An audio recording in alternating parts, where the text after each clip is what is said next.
파인 모양에 따라서 이렇게 부드럽게 파여 있는 경우는 롤링 스카, 그리고 바늘로 톡 집어 놓은 것처럼 파여 있는 경우는 아이스픽 스카, 그리고 이렇게 박스 모양대로 이렇게 네모지게 파여 있는 경우는 박스카라고 부릅니다. 이렇게 여러 가지 파인 흉터를 치료하는 방법에는 어떤 것들이 있을지 한번 말씀드려 보려고 합니다. 안녕하세요. 닥터 아이리스 피부과 전문의 최주연입니다. 오늘은 파인 흉터에 대해서 말씀드려 보려고 합니다. 여드름이라든지 심한 염증이 지나간 자리는 나중에 이렇게 파이는 경우가 있는데요. 파인 모양에 따라서 이렇게 부드럽게 파여 있는 경우는 롤링 스카, 그리고 바늘로 톡 집어 놓은 것처럼 파여 있는 경우는 아이스픽 스카, 그리고 이렇게 박스 모양대로 이렇게 네모지게 파여 있는 경우는 박스카라고 부릅니다. 이렇게 여러 가지 파인 흉터를 치료하는 방법에는 어떤 것들이 있을지 한번 말씀드려 보려고 합니다. 그래서 총 크게 3가지 정도의 유형으로 나누어서 설명을 드려보려고 하는데요. 먼저 첫 번째는 파인 자리에 아래쪽에 이렇게 섬유끈이 만들어져서 아래쪽으로 이렇게 잡아당기는 이제 유착을 해결해 주는 것입니다. 그래서 이런 유착을 해결해 주는 방법에 대해서 먼저 말씀을 드리고, 두 번째는 이제 파인 자리가 차올라야 되니까 그 자리에 일부러 작은 상처를 내고 그 상처가 재생이 되고 회복되는 과정에서 새살이 차오르기를 유도하는 방법입니다. 이것은 레이저라든지 약품을 이용하는 방법이 있는데요. 이것이 이제 두 번째 방법. 그리고 세 번째 치료 유형은 이렇게 일부러 낸 상처를 회복을 시켜주는 과정을 최대한 도와주는 방법입니다. 그래서 재생을 도와주거나 콜라겐 합성을 도와주는 약품들이 많이 나와 있기 때문에 그런 약품들을 주사제로 적극 활용을 하게 됩니다. 그래서 그런 약품이 이제 세 번째로 설명드릴 사안입니다. 그래서 먼저 맨 첫 번째 이제 유착은 그 흉터의 아래쪽 흉터끈을 끊어줘야 되는데, 바늘을 이용해서 끊어주는 방법도 있고, 끝이 뭉툭한 이제 바늘은 아닌 캐뉼라라는 것을 이용해서 끊어주는 방법도 있습니다. 그래서 바늘로 하나하나 이렇게 서브시전을 하는 방법도 있고요. 전반적으로 굉장히 많이 있는 경우에는 어디 한 군데로 들어가서 캐뉼라로 전체적으로 다 흉터끈을 끊어주는 방법이 있습니다. 이렇게 유착은 서브시전을 통해서 이제 해결을 할 수 있고요. 그리고 이제 두 번째 치료 방법, 일부러 상처를 내서 재생을 유도하는 방법입니다. 그래서 이렇게 일부러 상처를 내는 방법에는 굉장히 다양한 이제 장비들이 있는데요. 먼저 다운타임이라고 하는 것을 고려해야 됩니다.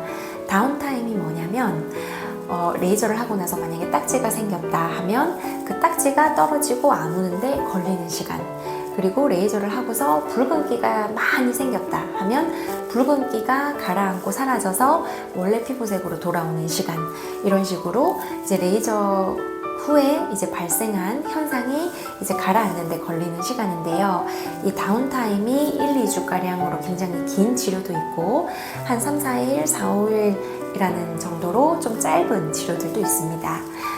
다운타임이 길수록 손상도 꽤 많이 일으킨 것이기 때문에 그 손상 후에 차오르려는 재생력도 꽤 강력해지는 편이라고 이제 생각을 해서 다운타임이 길수록 그래도 좀 더 많이 차오르지 않을까, 이런 것을 이제 기대를 하고 시술을 하게 되는데요.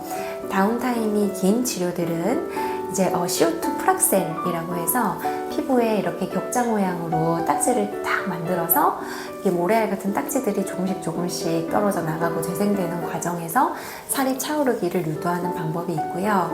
TCA라고 하는 산성 약품을 발라서 피부가 벗겨지도록 만든 다음에 또 새살이 차오르도록 유도하는 방법이 있습니다. 그리고 이렇게 각진 표면을 아예 싹 깎아버리는 방법도 있습니다.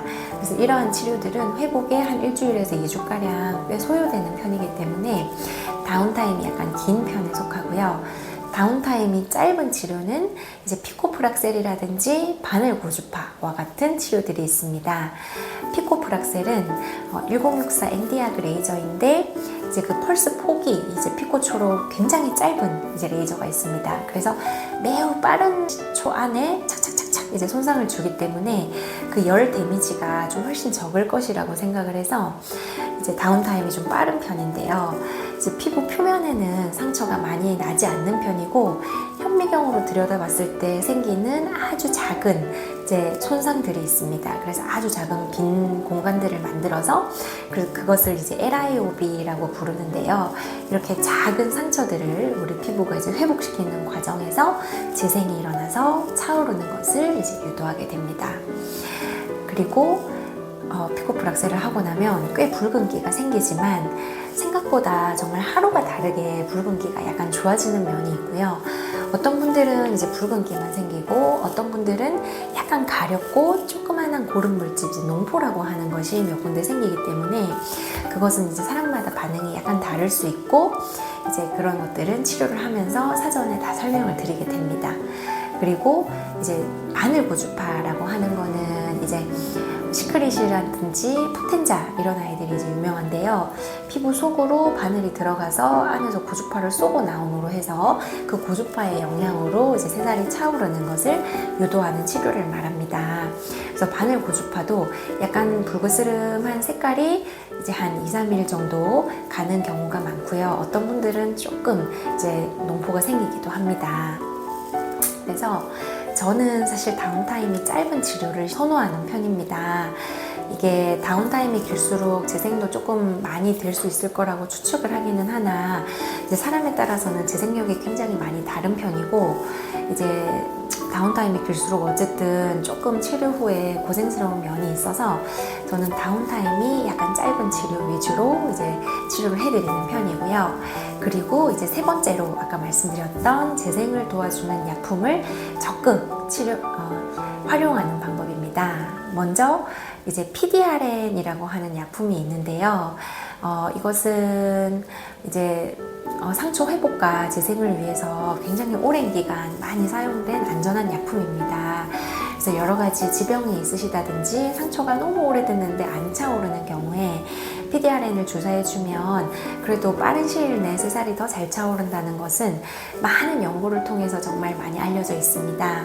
그래서 파인 흉터 치료를 한 자리에 PDRN을 주사해주는 방법, 그리고 이렇게 피부 속은 이제 콜라겐으로 많이 구성이 되어 있기 때문에 콜라겐이 잘 합성될 수 있게끔 도와주면 그 파인 흉터에서 새살도 더 잘 차오를 수 있겠죠. 그래서 이런 콜라겐 스티뮬레이터인 주베룩 같은 것들을 적극 활용하는 방법이 있습니다. 그리고 피부 안쪽은 또 히알루론산이라고 하는 것들도 많이 피부를 구성하고 있는데요.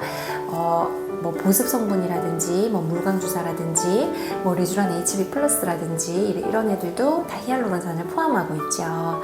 그래서 히알루론산을 적극적으로 주사를 해주면 이제 피부 컨디션도 좋아지고 그리고 그 히알루론산의 약간의 볼륨감 때문에 또 좋아지는 면이 있습니다. 그래서 이러한 주사 약제들을 적극 활용하는 방법이 있겠습니다. 이렇게 총 3가지 유형으로 나뉘어서 이제 치료를 설명드려 봤는데요. 파인 흉터를 치료할 때 꼭 명심해야 될 사안이 있습니다. 이게 흉터 치료를 한두 번 한다고 해서 파여있던 많은 자리들이 깐달걀처럼 매끄러워지고 반듯해지고 금방 차오르는 것은 매우 어렵습니다. 그래서 보통 흉터 치료는 꾸준히 시일을 두고 반복해서 치료를 함으로써 서서히 차오르는 것을 기대하게 됩니다. 그래서 지금보다 한 50% 정도 좋아지는 거를 목표라고 생각하면서 이제 기대치를 잡으시고 좀 충분한 시간을 두고 치료를 반복해 주다 보면 이제 시간이 많이 지나게 되면 이제 예전 사진을 봤을 때 예전에는 이랬었구나. 그래도 막 좋아지는 게 한눈에 확 보이진 않았지만 그래도 꾸준히 치료하니까 이 정도는 되는구나 라는 정도로 이제 생각을 하게 되면서 치료를 하는 것이 그래도 무난하고 만족스러운 결과가 있지 않을까 라는 생각이 듭니다. 네, 어떻게 도움이 되셨을까요? 이제 경청해 주셔서 감사하고 다음번에도 도움이 되는 영상으로 찾아뵙도록 하겠습니다. 감사합니다.